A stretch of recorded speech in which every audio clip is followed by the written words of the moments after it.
Chapter 11 के फौरी बाद मैं आपको कराने लगा हूं chapter number 13।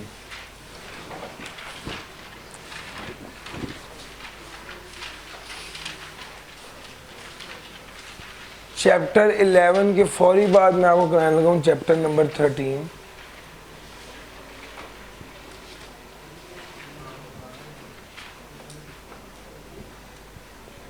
Foreign source income. Sir ji, सबसे पहली और बुनियादी बात, हर वो बंदा जो रेजिडेंट है उसकी पाकिस्तान सोर्स इनकम और फॉरेन सोर्स इनकम दोनों टैक्सेबल इन पाकिस्तान होगी। हर वो बंदा जो रेजिडेंट है उसकी पाकिस्तान सोर्स इनकम और फॉरेन सोर्स इनकम दोनों टैक्सेबल इन पाकिस्तान होंगी। अब मसला ये है कि एक बंदे ने $10,000 कमाए, उसने बाहर के मुल्क में टैक्स दिया, रह वो पाकिस्तान में रहा है, तो पाकिस्तान में उसको दोबारा टैक्स लगेगा। यस, तो सर वो तो 2 बार टैक्स देगा, एक बार बाहर और एक बार पाकिस्तान में। यस, लेकिन उसे क्या मिल जाएगा? Tax credit. कितना टैक्स क्रेडिट मिल जाएगा?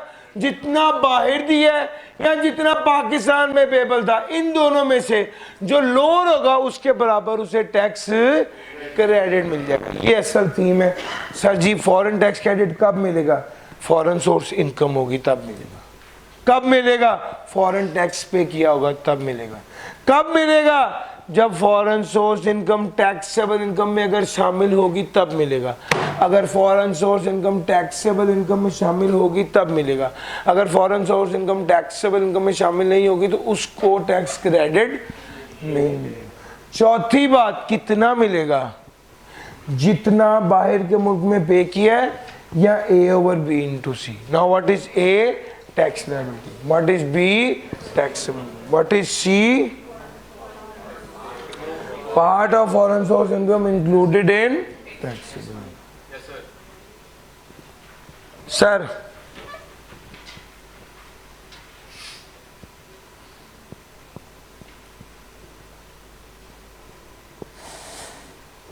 और भाई बात समझ में आ गई? स्क्रीनशॉट शेयर कर लेना। जिस तरह पाकिस्तान सोर्स इनकम होती है उसी तरह ही फॉरेन सोर्स इनकम होती है। जिस तरह पाकिस्तान सोर्स इनकम के हेड्स होते हैं, इसी तरह ही फॉरेन सोर्स इनकम के हेड्स ऑफ इनकम होते हैं। जिस तरह इनकम फ्रॉम बिजनेस की कैलकुलेशन पाकिस्तान सोर्स इनकम के लिए की जाती है, यही same rules foreign source income के लिए भी है। अलबत्ता पाकिस्तान सोर्स इनकम और फॉरेन सोर्स इनकम दोनों को अलग-अलग रखें। दो, पाकिस्तान सोर्स इनकम का लॉस, पाकिस्तान सोर्स इनकम का खर्चा फॉरेन सोर्स इनकम में से लेस नहीं हो सकता।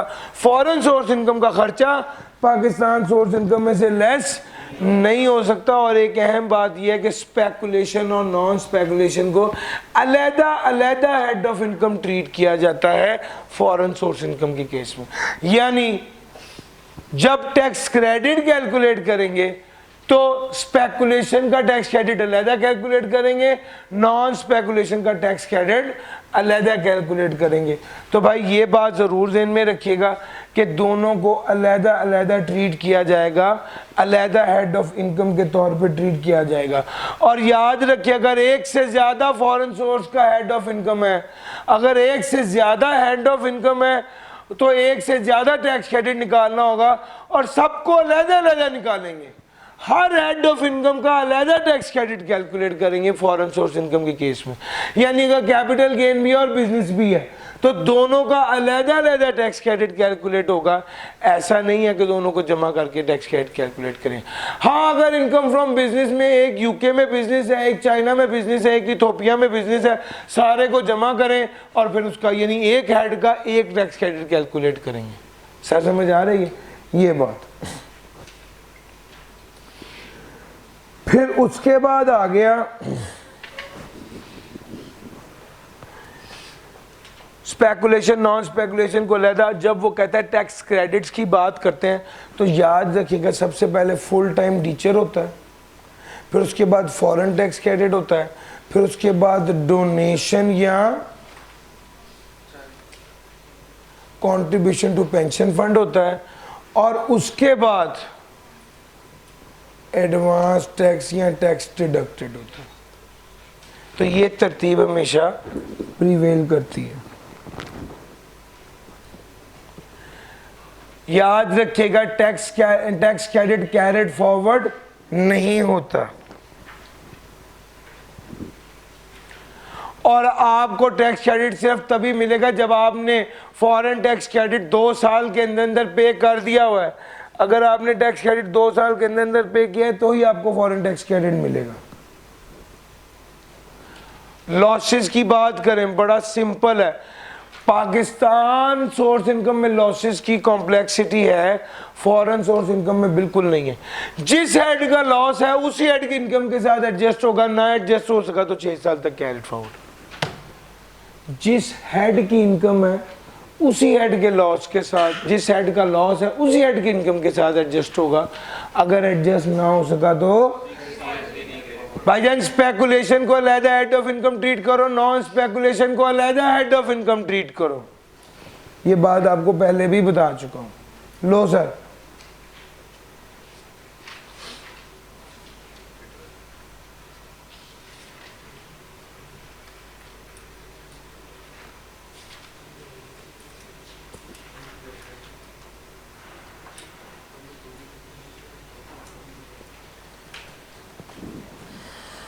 सर जी एक और इजाफी बात यह है, अगर डोनेशन भी हो और फॉरेन टैक्स क्रेडिट भी हो तो क्या करेंगे? सर जी पहले फॉरेन टैक्स क्रेडिट कैलकुलेट करेंगे और यानी आपको मैं बताता हूँ, ये देखो यहाँ पर टैक्सेबल इनकम निकलेगी, फिर टैक्स लायबिलिटी निकलेगी, फिर फॉरेन टैक्स क्रेडिट निकलेगा। फॉरेन टैक्स क्रेडिट निकलने के बाद जो टैक्स लायबिलिटी आएगी ना, डोनेशन में A/B/C कर तक ये वाली टैक्स लायबिलिटी इस्तेमाल करेंगे। यार मेरा पॉइंट पिक कर गए हो?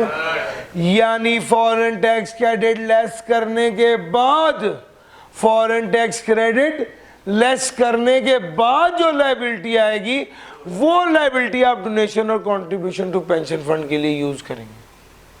सर पॉइंट समझ आ गया? ये एक इसमें ट्रिकी पॉइंट है, ये आपको बता दूं। टैक्स क्रेडिट पिछले साल का था, फारिग है। पिछले साल का टैक्स क्रेडिट कैरिड फॉरवर्ड नहीं होता, जो पिछले साल का होता है वो, उसका कोई फायदा नहीं है सर। सर इस सवाल में E3 में एक ट्रिकी एडजस्टमेंट पता है क्या थी? यहां पर ये देखिएगा, कैपिटल गेन था 7.5 लाख का, लेकिन ब्रॉड फॉरवर्ड लॉस था 15 लाख का। इसकी इनकम भी है, इसने टैक्स भी पे किया हुआ है, फॉरेन टैक्स क्रेडिट भी पे किया हुआ है। इनकम भी है और फॉरेन टैक्स क्रेडिट भी पे किया हुआ है, लेकिन फॉरेन टैक्स भी पे किया हुआ है, लेकिन फिर भी इसे फॉरेन टैक्स क्रेडिट नहीं मिलेगा क्योंकि इसकी इनकम टैक्सेबल इनकम में शामिल नहीं है। ये तो लॉस के साथ एडजस्ट हो जाएगी। अगर इनकम टैक्सेबल इनकम में शामिल ना हो तो टैक्स क्रेडिट नहीं मिलता। जितनी इनकम टैक्सेबल इनकम में शामिल हो उतना टैक्स क्रेडिट मिलता है। यार मेरा पॉइंट पिक कर रहे हो? जितनी इनकम टैक्सेबल इनकम में शामिल हो उतना टैक्स क्रेडिट मिलता है। मैं थोड़ा सा आपको सिर्फ एक चीज समझाने के लिए बताने लगा हूं। ये देखो जरा, स्पेकुलेशन बिजनेस था 5 लाख का, ब्रॉड फॉरवर्ड लॉस कितना आ गया, बकाया इनकम कितनी बची? सर अब टैक्स क्रेडिट इनकम पे लगना है 5 लाख पे लगना है या 2.5 लाख पे लगना है?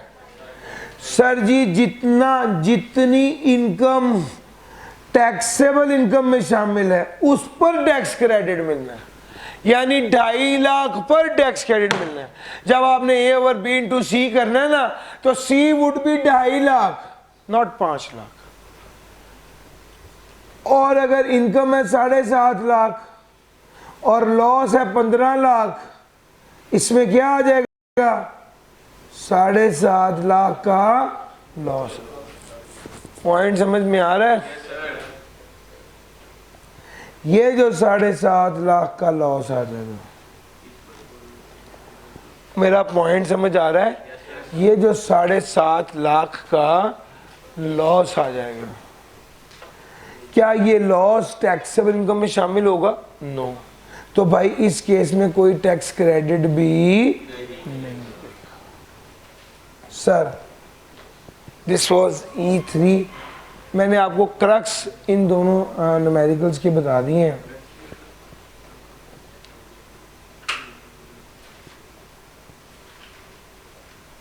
फॉरेन सोर्स सैलरी के बारे में कल बात हो चुकी है। कोई बंदा पाकिस्तान से बाहर गया और फिर बाहर ही रह गया तो उसकी फॉरेन सोर्स सैलरी एग्जाम्प्ट होगी।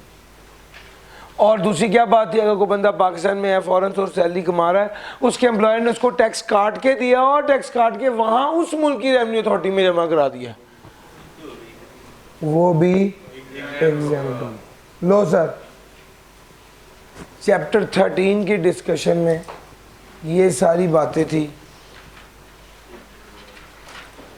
सर जी ये डिस्कशन फ्रूटफुल तब है ज़्यादा जब आप एक्चुअल में इसके न्यूमेरिकल प्रैक्टिस करें, आज के आज घर जाके। फिर वही बात है जो मैंने पहले दिन कहा था ना कि 2-2.5 घंटे में मैं तो पढ़ा दूंगा लेकिन आपको 6-7 घंटे लग जाएंगे। वो इसीलिए कि अगर आप न्यूमेरिकल करें, अगर आप न्यूमेरिकल्स की प्रैक्टिस करें। मैं तो इस शॉर्ट स्पैन ऑफ टाइम में आप लोगों को सारे कॉन्सेप्ट को हाईलाइट करूँ कि यार ये चीज़ें इंपॉर्टेंट हैं, ये चीज़ें आपको आनी चाहिए। और इसमें कहीं रट्टा नहीं है। आज के दिन में कहाँ पर रट्टा है सर? एक लफ्ज़ भी रट्टे वाला उस तरह से नहीं है। मेनली कॉन्सेप्ट है, अंडरस्टैंडिंग है, और उन्हीं को ही मैं हाईलाइट करूँ। जिस बच्चे को ये कॉन्सेप्ट आते हैं वो अपनी अंग्रेज़ी हल्की में भी लिखेगा ना तो 5 में से 3.5-4 नंबर ले लेगा। जिस बच्चे को और अगर न्यूमेरिकल आ गया तो न्यूमेरिकल में पूरे मार्क्स लेगा अगर वो समझ गया तो। मसला तो उधर आ रहा है जहाँ पर आपको कॉन्सेप्ट ही नहीं है, तो वो तो आप पॉइंट पिक ही नहीं कर सकेंगे। तो हमारा टारगेट ये होता है कि हम बच्चे को एनेबल करें कि वो कॉन्सेप्ट ले ले और उसके बाद प्रैक्टिस करें। जहाँ पर प्रॉब्लम आए हम हाजिर हैं। दूसरे नंबर पे आपने प्रैक्टिस करके कितना तैयार कर लिया है, कल टेस्ट देंगे आपको पता चल जाएगा। तो सर एक पूरा ऑल ओवर असेसमेंट है, कॉन्सेप्चुअल रिवीजन भी है और न्यूमेरिकली आप कितने रेडी हो गए हैं उसकी टेस्टिंग भी है। बहरहाल